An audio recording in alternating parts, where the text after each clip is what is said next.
So, in Papua New Guinea, a brand new, very highly trained tactical police unit has just been given the green light.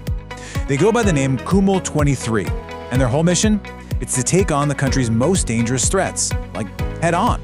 So let's get into it. We're going to break down what this new force is all about, why it was even created, and, well, the pretty powerful questions it brings up. All right, so the first and, most obvious question you gotta ask is, why? Why now? Why does a country feel the need to create a specialist unit like this? Well, the answer really comes down to the huge security challenges the nation is staring down right now.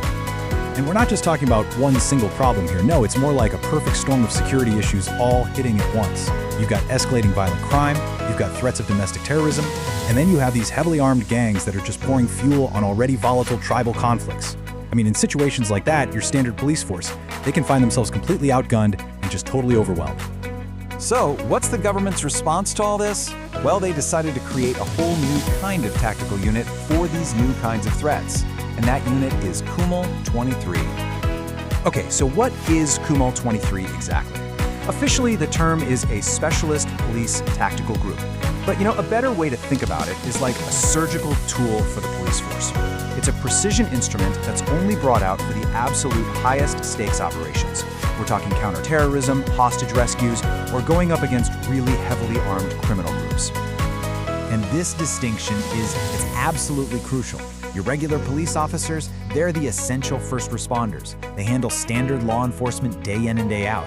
Kumul 23, they only get the call when a situation is just too dangerous or too high risk. Basically, when regular officers might be seriously outmatched. So just to be clear, they are not replacing the police. They're adding a whole new top-tier tactical option to the toolbox.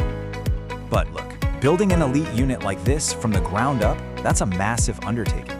So how on earth did they pull it off? Well, it really all boils down to two key things: who you pick and how you train them. Selection and training. Right, so the selection process is, as you can imagine, incredibly tough. We're not talking about rookies here. These officers are literally handpicked from other specialist police units that already exist.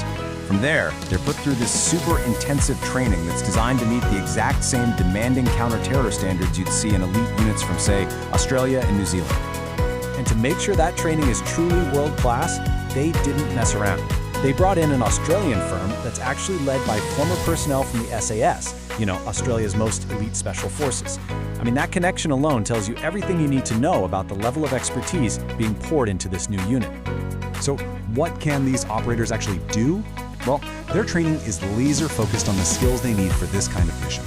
Think rapid forced entry, breaching fortified locations. Think highly disciplined use of force drills. And they're also bringing in modern tech to the fight, using drones for surveillance, night vision for reconnaissance, all while making sure that multiple teams can coordinate their actions perfectly. Okay, so the training is done, the skills are there. How did Kumul 23 actually go from just an idea on paper to a real operational force ready for action? And believe it or not, this happened incredibly fast. The whole concept and selection process really got going back in 2023. Fast forward to March 2025, and the unit gets its official counter-terrorism certification. That's the legal green light.